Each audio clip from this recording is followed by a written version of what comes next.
여러분 안녕하십니까? 백만개미 한세구입니다. 10월 5일 수요일 시장 정리하겠습니다. 간밤에 뉴욕 시장이 이달 들어서 연 이틀을 계속해서 강한 상승을 나타내면서 끝났습니다. 아무래도 그 연준에 대한 긴축 완화 기대, 그리고 또 그동안 이제 지난달까지 계속해서 내리눌렀던 숏 치는 숏 물량에 대한 우리 소위 말하는 숏 스퀴즈라고 불리죠. 그거가 주된 이유였다. 이렇게 볼 수 있습니다. 미국 시장 결과에 상당히 고무된 우리 시장은 뭐 이유 없이 하여튼 상승 출발을 일단 했습니다. 그러나 그 상승세가 꺾이는데 그렇게 많은 시간이 필요하지 않았습니다. 그래서 코스피 같은 경우는 시작할 때 1.79%, 그러니까 굉장히 높은 상승으로 출발을 했죠. 그래서 2%가 넘어가기도 했습니다. 그래서 2250포인트를 잠깐 넘기기로 했었어요. 그렇지만 이제 그 다음에 기관의 강도 높은 매도에 의해서 외국인들도 매도 쪽으로 이렇게 기울면서 빠르게 상승폭을 반납을 하고 이제 보합권을 오르내리다가 끝에 이제 외국인들이 종가 무렵에 좀 매수로 전환하면서 우여곡절 끝에 하여튼 코스피 지수는 빨간색을 만들었습니다. 그래서 오늘 코스피 시장에서 외국인들은 최종적으로 쭉 마이너스에 있다가 동시효과 종가에 좀 사러 들어와서 768억을 순매수했고요. 그 다음에 이제 기관은 5,507억을 순매도를 했고, 개인은 4,542억을 순매수를 했습니다.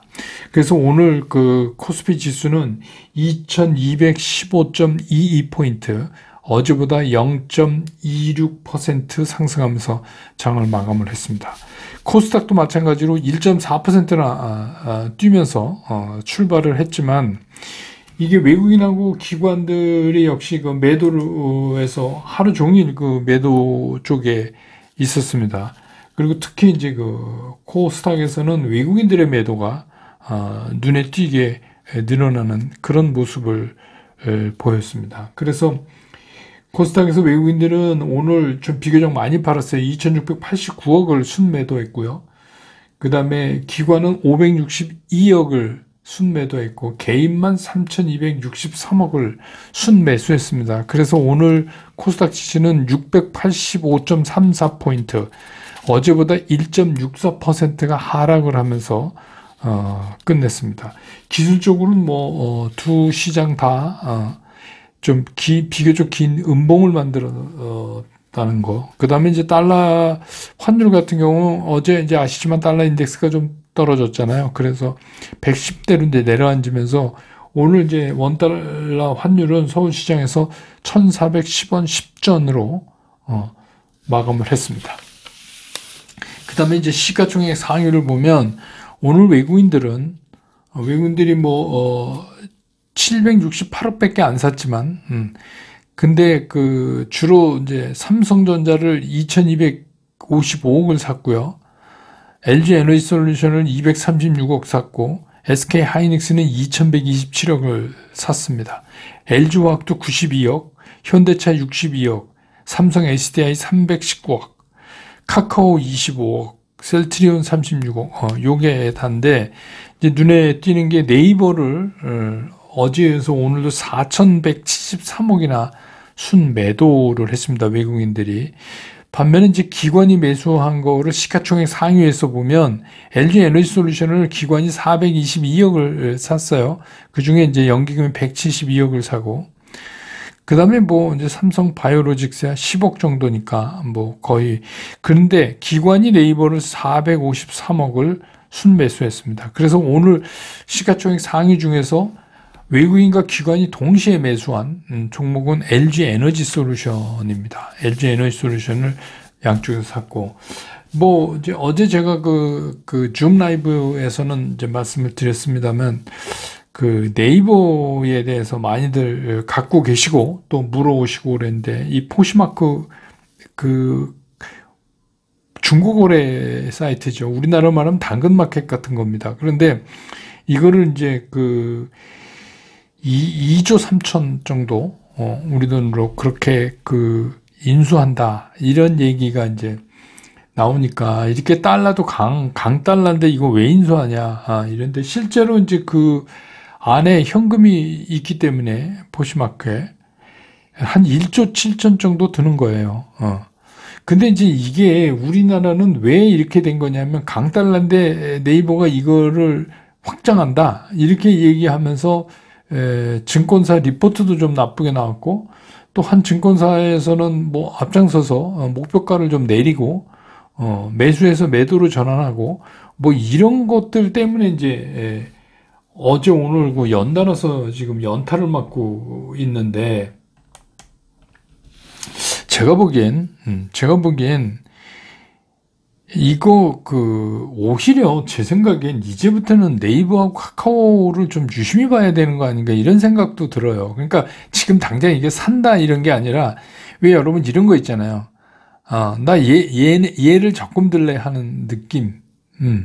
그런 걸로는 조금 이제 여태까지랑 좀 다르게 신경 써서 이 플랫폼 기업도 봐야 되는 거 아닌가 그런 생각이 듭니다. 여러분 잘 아시죠? Z-홀딩스 일본에 있는 이게 네이버하고 소프트뱅크하고 합작한 거 아닙니까? 얘네는 오히려 이거 발표되고 올랐어요. 4% 정도. 그래서 이제 우리나라만 너무 과잉 반응하고 그 앞에 이제 외국인이 섰다. 외국인이 뭐 딜이 뭐 팔아 갈겨버리니 뭐 당연히 재간이 없죠. 근데 이제 얘네들은 원래 이렇게 매매하니까. 그런데다가 또 하나가 완전히 찍혔어요. 그래서 이제 뭐 카카오에서 네이버 이렇게 해서 했는데, 이제는 저 가격이면 카카오도 뭐 5만원 중반대고 네이버도 뭐 16만원 중반대면, 이제는 조금 다른 각도에서 이거를 좀 볼 필요도 있다. 이거 오해하실까봐 제가 얘기하는데, 당장 이거 사라는 말씀 아니라, 여태까지 좀 우려했던 시각을 좀 바꿀 필요가 있다는 거예요. 너무 좀 과잉으로 그렇게 가는 거 아닌가, 이런 생각이 들고요. 그 다음에 이제 오늘 좀 움직였던 것 중에서 2차 전지, 전기차 부품 이런 것들. 근데 이제 어제 미국 시장에서 전기차가 일제히 강세를 보였잖아요.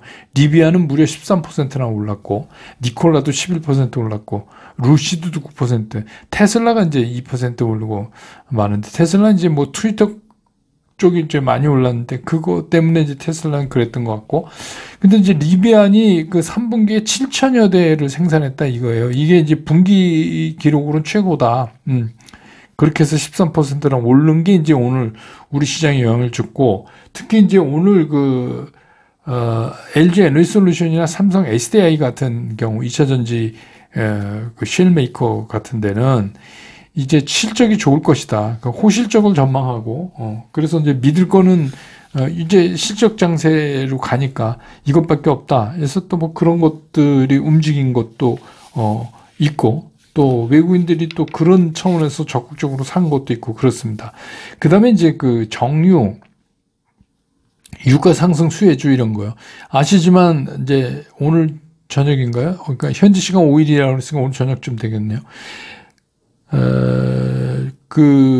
정유, 사우디하고 러시아가 최소한 100만 배럴, 많게는 200만 배럴까지 감산하는 거를 좀 추진한다고 그래요. 그러니까 당연히 유가가 이제 올라가죠. 이거 골드만삭스는 뭐 6개월 안에 배럴당 $100를 넘는다 이제 이렇게까지 얘기하는데, 유가가 오른다는 거는요, 이거는 이제 뭘 말하느냐면 굉장히 이게 인플레이션을 좌지우지 할 수 있어요. 그래서 이제 이게 앞으로 시장을 좀 조심스럽게 봐야 되는 이유 중에 또 하나입니다. 다시 이제 재차 뭐가 올 수도 있고. 근데 은행, 이거는 이제 어제 미국 증시도 금융주가 좀 상승한 것도 있고, 또 한 증권사가 리포트해서 은행주가 그동안에 주가가 많이 빠져서 낮아졌기 때문에 배당 수익률 차원에서 보면은 좀 기대할 수 있다, 뭐 이런 거요. 배당 수익률이 높아진다, 이런 거죠. 그런 다음에 이제 우리도 이제 금리 따라 올려야 되니까 국내 금리 인상에 대한 기대, 뭐 이런 것들 때문에 좀 했고, 그 다음에 이제 사료나 식량 관련 이런 거는 뭐 당연합니다. 지금 러시아, 우크라이나 이쪽 긴장이 최고조에 달았잖아요. 그래서 핵무기를 쓰네 마네 막 이렇게 이제까지 나왔기 때문에 곡물 가격 상승을 예상하고 이런 것들이 이제 좀 오르고, 그 다음에 이제 오늘 아시지만 삼성전자 오늘도 800원 오르고 SK 하이닉스는 3,600원 오르고, 그래서 반도체가 오늘도 이제 강세를 유지했어요. 근데 이제 그거는 미국 시장 영향도 있고, 그 다음에 이제 어제 제가 줌 라이브에서 기술적 분석을 좀 해드렸지만, 반도체는 삼성전자도 그렇고 일단 과도한 하락에 의한 저점 형성은 이미 끝난 것 같다. 그래서 이제는 앞으로 어떻게 가느냐의 문제지, 단기적인 저점이 기술적으로 확인됐다는 걸 우리가 이제 볼 수가 있어요. 그래서 이제 보면 미국은 연이틀 올랐지만 오늘까지 보면 우리 시장은 일단은 연 이틀 오르지 못하고, 오늘 이제 아시아 시장의 대만도 2.6%나 올랐는데, 우리는 이제 요거 뒤에서 제가 말씀드리겠지만 이게 외국인들의 선물 매매 때문에 이렇게 된 겁니다. 우린 특이하게 가끔씩 이제 얼마 지나면 또 대만도 한번 그러겠죠. 외국인들이 돌아가면서 그럽니다. 그래서 그런 영향이 있다. 이건 시장 얘기할 때 좀 말씀드리겠습니다.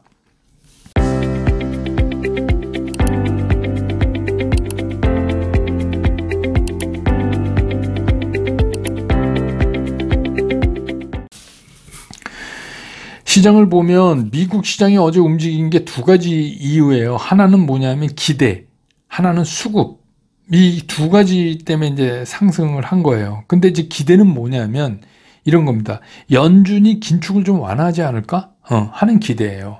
이런 기대라는 거는 주식시장이 늘 하는 거죠. 주식시장이 늘 하는 거예요.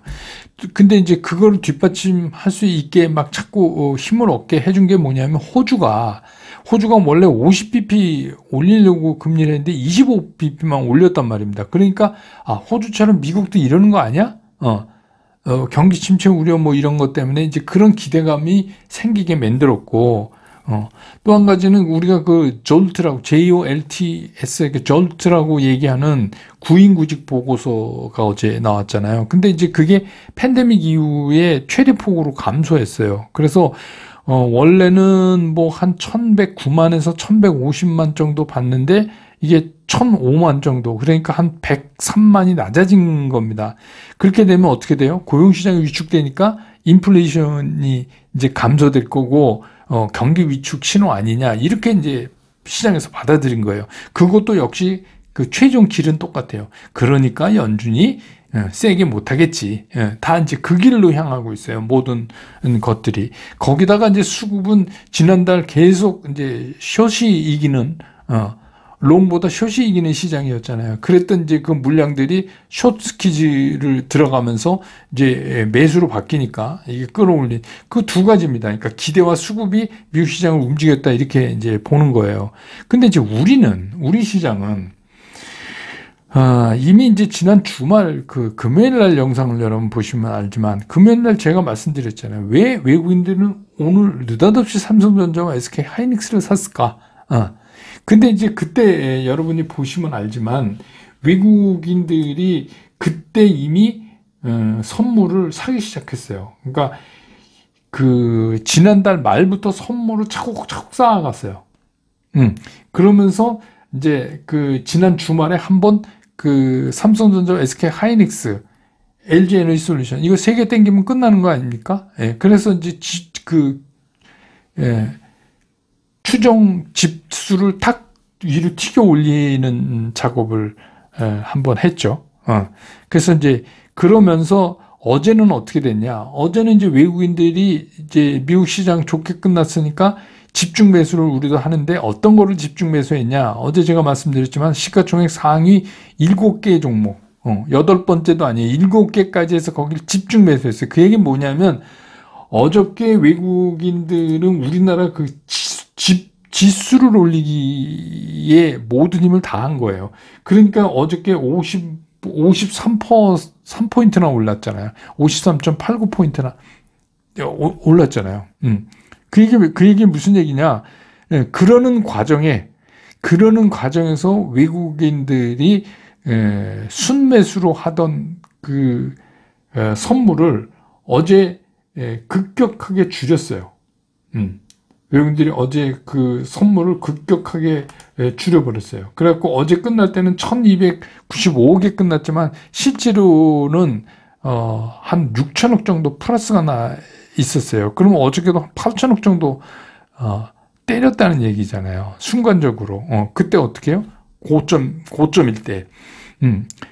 그렇게 했는데 그러면서도 어제 끝에 매수를 하면서 끝에 외국인들이 현물을 매수를 만들어 놓으면서 2천억 이상 그러면서 이걸 유지시킬 때 제가 그런 말씀 드렸잖아요. 얘네 아직 못 팔은 거 있기 때문에 내일도 상승 기조를 끌고 가되 이거 굉장히 불안하다. 언제 때릴지 모른다. 근데 오늘 이제 그게 실제로 일어난 거예요. 그래서 오늘 지수가 상승하자마자 팔기 시작해서 오늘 1조 3천억을 선물해서 외국인들이 매도를 친 겁니다. 그러니까 제가 오늘 시장 출발하자마자 텔레그램에서 제가 시장 출발하자마자 바로 말씀 드렸잖아요. 오늘은 이 상승세가 장이 끝날 때까지 유지될 수 있느냐가 관건입니다.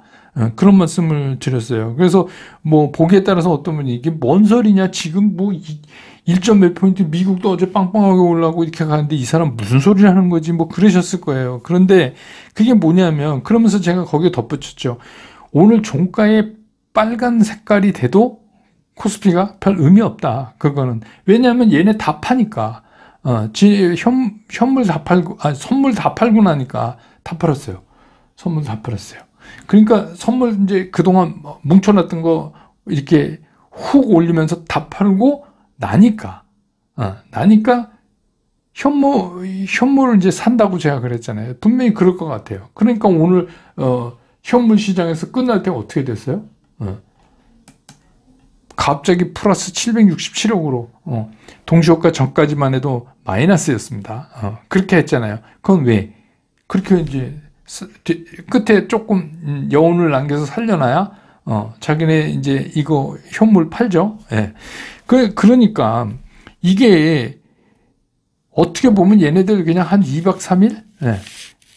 거래일 기준으로 잘 한 거죠. 2박 3일 동안 많이 먹었죠. 예.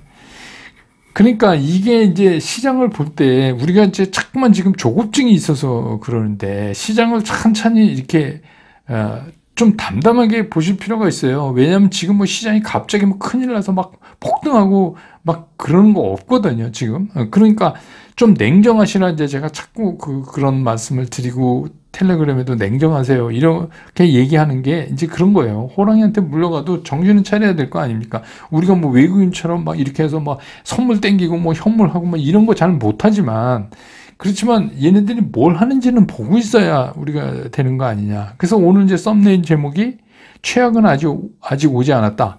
그러니까 여러분 이제 또 이게 무슨 소리야 이거 근데 겁먹지 마십시오. 이거는 뭐냐면 또 worst is yet to come 이라는 이제 관용어 이제 많이 쓰는 거예요. 그러니까 최악은 아직 오지 않았다. 이런 얘기예요. 이런 말이 있어요. 근데 이제 요즘 이런 말이 이제 월스트리트 한쪽에서도 계속해서 나오고 있어요. 왜 그러냐면 시장이라는 게 시장은 자꾸 올랐으면 좋겠어요. 저도 그래요. 저도 그냥 올랐으면 좋겠다고 생각을 해요. 그렇기 때문에 요즘 시장의 특징이 뭐냐면 가능하면 악재인데 이걸 시장이 호재로 바꿔서 해석을 자꾸 하는 거예요.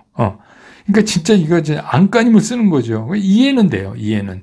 근데 이제 이 사이에서 돈 버는 사람들은 누구냐면 이제 저런 방향성 갖고 똑딱이 파생하고 현물하고 섞어서 똑딱이 치는 애들이 돈을 버는 거고 우리 같은 일반 투자가들은 이런 데서 정신을 차리고 있어야 돼요. 왜냐하면 거기에 막 획 쏠리고 이러면 안 돼요.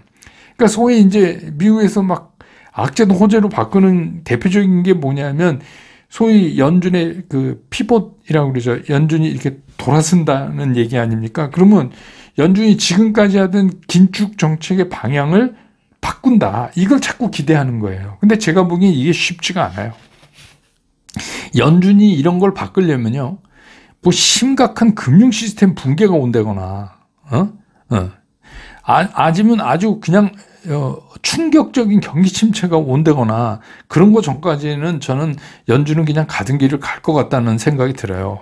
왜냐하면 이게 이미 연준에서 밝혔어요. 이게 아픔을 우리는 감수해야 된다. 어느 정도 아픔을. 그 얘기가 뭐예요? 인플레이션과 싸우려면 금리를 올려야 되고 그런 과정에서 발생하는 그런 아픔을 우리가 감수해야 된다. 이렇게 이제 이미 얘기를 했잖아요, 연준이. 그런데 뭐 예를 들어서 어제같이 ISM 지표가 조금 뭐 어떻게 안 좋게 나왔다. 그래서 뭐 이게 또 오늘 그 졸트 구인 구직 보고서 이런 게 이제 예상보다 뭐 다소 못 미친다. 이래서 이게 이제 경기 후퇴 조짐 이런 것들이 다소 보이기 때문에 서둘러서 금리 정책의 변화를 주지 않겠냐. 근데 이거는 우리가 이제 시장이 너무 반해서 너무 빨리 나가는 거 아닌가. 근데 이제 문제는 시장이 그런 거 갖고 자꾸 오르락내리락 하니까 이걸 우리가 뭐라 그래요? 변동성이 심해지는 시장이다. 근데 사실은 엄밀히 따지고 보면 그냥 시장의 바람일 뿐이에요. 이미 파월 의장이 얘기했어요. 현저한 인플레이션이 잡히는 그런 결과 그거가 확인되기 전까지는 계속해서 긴축을 이어가겠다. 이렇게 이미 얘기를 했잖아요. 그렇기 때문에 앞으로 이제 13일 날 이어서 발표되는 CPI, PPI 이게 이제 굉장히 중요해요. 왜 중요하냐? 얘네들이 또 어떻게 나오냐에 따라 시장 변동성이 막 이렇게 생길 거예요. 그러면 이제 우린 그거 결과를 갖고 우리도 이제 따라서 대처하면 되는데 중요한 건 그거는 기조의 변화가 아니라 변동성이다 이게요. 시장의 바램과 연준의 생각은 조금 다르다. 그래서 이제 주시장에서 연준과 맞서지 말라. 이런 속담도 있잖아요. 그러니까 어떻게 보면 그게 연준의 그게 완벽하게 끝날 때까지는 우리는 더 큰 아픔을 겪을 수도 있다. 이렇게 생각하는 게 오히려 여러분들 마음이 편하신 거예요. 그래서 제가 여러분들한테 계속 말씀드리는 게 이제 우리가 시간 여행에 들어갔습니다.